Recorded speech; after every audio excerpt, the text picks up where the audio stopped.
와 10절 말씀 우리 한 목소리로 우리 함께 읽겠습니다. 시작.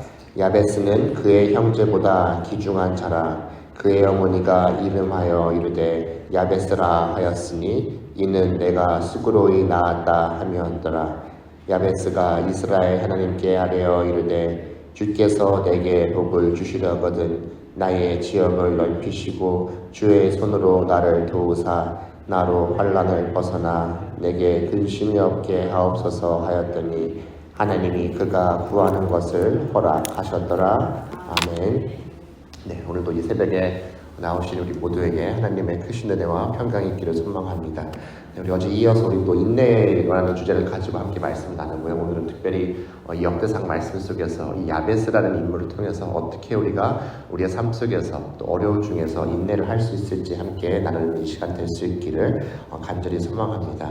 우리가 이 야베스가 등장하는 이 역대상의 말씀은 특별히 이 야베스라는 인물이 나오는 것은 아마 여기가 유일한 말씀이 아닐까 생각합니다. 성경 속에서 뭐 야베스라고 하는 지역이나 지명이 나오는 경우도 있지만 이 인물을 통해서 우리가 야베스라는 것을 이 역대상 말씀을 통해서 확인을 할 수 있습니다. 특별히 우리가 읽었던 이 역대상의 4장의 말씀을 보게 되면은 이 유다 자손들의 이 족보 또 이어지는 이 4장의 전체적인 내용은 계속된 족보의 내용들이 등장하는 것을 보게 됩니다. 누가 누구를 낳았고 누가 누구를 낳았고 계속해서 등장하지만 어찌 본다면 조금 더 유일하게 조금 성경이 할애하는 시간들이 야베스에게 조금 더 집중하는 시간들을 잠깐 볼 수 있는 것을 이 9절과 10절 말씀에서 이야기하고 있는 것을 보게 됩니다.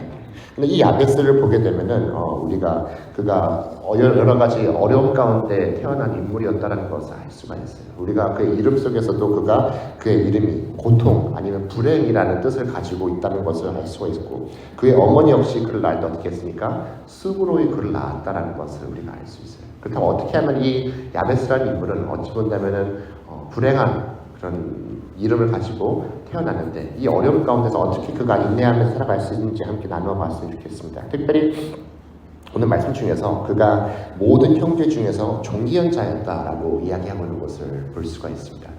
사실 이 성경 속에서 많은 것을 우리들에게 알려주고 있잖아요. 이 야베스가 어떠한 인물이며 어떠한 삶을 살았는지는 많은 것을 알려주지 않지만 먼저 그가 형제 중에서 더 존귀한 자였다는 것을 이야기를 하고 있다는 것을 보게 됩니다. 어떻게 그가 더 존귀한 자였습니까? 우리가 이 10절 전체적인 말씀 속에서 그가 어떻게 하나님께 나가고 있나요? 지금 하나님께 기도하면서 나가고 있다는 것을 우리가 알 수가 있어요.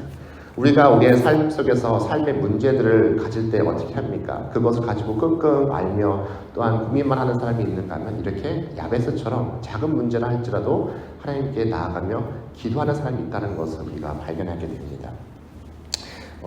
이 막내가 이제 한 18개월 조금 지났어요. 그래서 이제 막 말도 좀 하려고 하고 여러 다 했는데 요즘엔 유독 저를 더 찾는 것 같아요. 그래서 자다가 깨면은 꼭 저를 찾는다고 하더라고요. 가끔씩 아내가 낮에 전화를 해요. 그래서 왜 전화하니까 아들이 또 아빠 찾는다고 또 영상통화를 해요. 깨어나면은 아빠 하면서 온 집안을 휘짓고 다닌다고. 아빠 어디 갔냐고. 그래서 요즘에는 그렇게 저를 찾더라고요. 물론 세 자녀가 다 예쁘죠. 하지만 유독 요즘에는 저를 찾는 이 아이가 생각이 나는 것 같아요.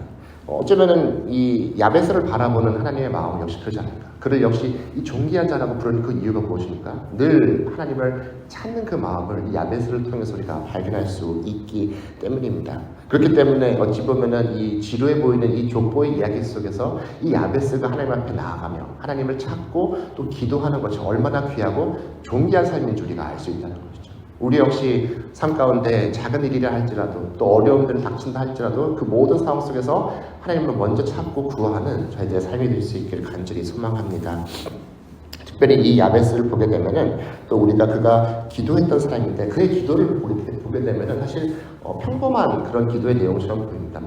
우리가 성경 속에서 하나님께 여러 가지를 구했던 솔로몬의 경우는 어땠습니까? 하나님 앞에 듣는 마음을 구했고 아주 보면은 하나님께 지혜를 구했던 그런 모습들에 비해서 오늘 이 야베스는 아주 보면 인간적인 것들을 구하고 있는 것을 보았어요. 내게 복을 주시려거든 나의 지역을 넓혀주시고 주의 손으로 나를 도우사 너를 환난에서 벗어나 내게 근심이 없게 해달라. 심지어 하나님께서는 이 기도를 어떻게 들어주셨다라고 말씀해서 이야기를 하게 됩니다. 자, 먼저 이 야베스를 보게 되면은 분명히 그는 어려움 중에 고통 중에 태어났던 인물이지만 그럼에도 불구하고 오늘 말씀 속에서 그가 큰 꿈을 가지고 비전을 가지고 기도했던 사람이라는 것을 알 수 있어요. 분명히 우리가 누군가의 이름, 자녀들의 이름을 지을 때 어떤 마음을 가지고 지을까? 이 아이가 이 이름에 합당한 삶을 살기를 바라는 그 마음으로 그 아이들의 이름을 짓게 되죠. 이 야베스, 이 당시의 유대인들도 마찬가지죠. 자신들의 이름을 지을 때 이 이름을 근거로 해서 그런 삶을 살기를 바라는 마음이죠. 하지만 야베스는 어떠한 이름을 가지고 태어나고 있습니까? 고통, 불행이라는 이름을 가지고 태어났어요. 어떠한 일이 그 가정 속에 있었는지, 어떤 학자들은 뭐 아버님이 돌아가셨고 뭐 그런 중에 어른들이 있었고 여러 가지 어려움이 있었다는 게 사실 우리는 알 수가 없어요. 중요한 것은 그가 어려움 중에 태어났다는 것이죠.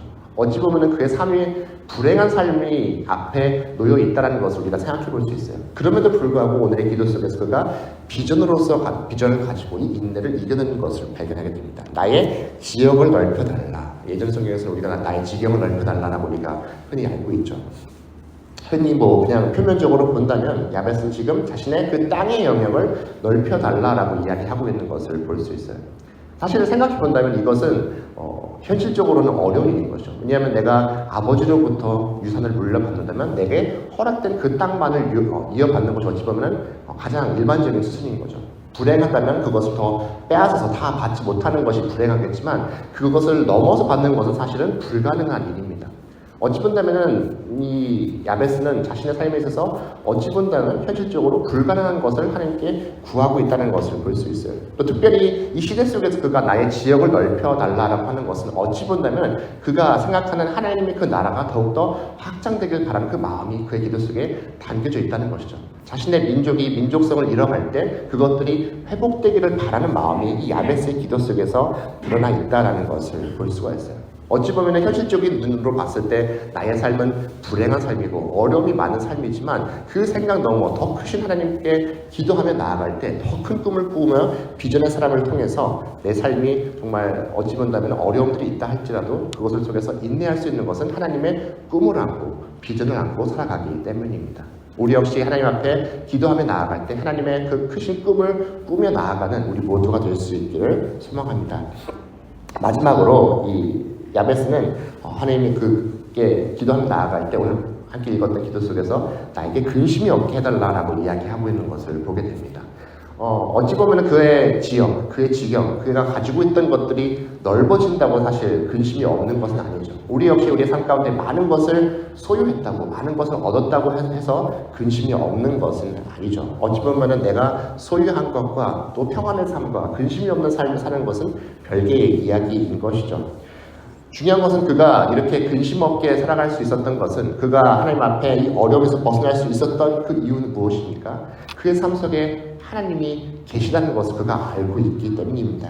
나의 힘이 되신 그 여호와를 붙잡고 나아갈 수 있는 하나님의 그 존재를 인지하면서 살아가기 때문에 그가 이렇게 평안 가운데 근심이 없게 살아갈 수 있다는 것을 우리가 기억합니다. 우리가 시편 기자의 고백처럼 내가 사망의 음침한 골짜기로 다닐지라도 해를 끼치 않는 것은 무엇입니까? 하나님의 지팡이의 막대기 나를 지켜주기 때문에 우리가 그렇게 기도할 수 있는 것이죠. 내 삶 가운데 어려움이 없지 않기 때문이 아니라 하나님께서 나와 함께 하시기 때문에 우리는 그 어려움들을 이겨낼 수 있는 것입니다. 우리가 얼마나 중요한 것은 우리들의 삶의 문제들 앞에서 얼마나 치열한 마음을 가지고 이 야베스처럼 기도하냐는 것이죠. 사실 우리는 어찌 보면 이 새벽에 나온 것은 다 기도의 마음들이 있기 때문에 나온 것이 아닙니까? 그렇기 때문에 이 아침에 나아갈 때 하나님 앞에 더욱더 치열하고 간절한 마음들을 가지고 기도하는 저희가 될 수 있기를 간절히 소망합니다. 이제 얼마 남지 않은 한 해의 삶을 살아가는 저희들 이제 한 달 정도가 남았어요. 우리가 지난 11개월의 삶을 돌아볼 때 우리는 얼마나 하나님 앞에 또 간절한 마음들을 가지고 기도했는지 돌아보는 한 해가 될 수 있길 바라고 또 남은 한 해의 삶을 살 때도 이 야베스의 마음을 가지고 하나님의 꿈을 꾸고 또 치열한 마음들을 가지고 하나님 앞에 귀한 그 기도의 삶을 살아가는 우리 모두가 될 수 있기를 간절히 축원합니다.